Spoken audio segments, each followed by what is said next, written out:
মাংস না থাকলেও এই ভুনাই তৃপ্তি নিশ্চিত। মসুর ডাল আর আলু দিয়ে সুস্বাদু ভুনা রান্না।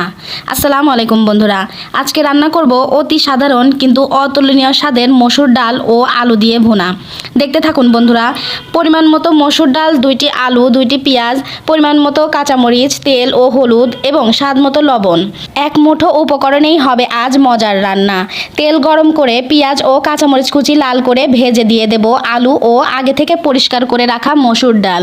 সব কিছু একসাথে কিছুক্ষণ ভেজে নিয়ে পরিমাণ মতো পানি দিয়ে ঢেকে দিতে হবে। 5 থেকে 7 মিনিট চুলার জালটা হাই ফ্লেমে রাখতে হবে।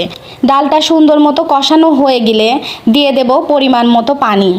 এরপর ডালটা ফুটে গেলে চুলার জালটা লো ফ্লেম করে কিছুক্ষণ রেখে দিলেই তৈরি হয়ে যাবে মজার আলু ও মসুর ডাল ভুনা।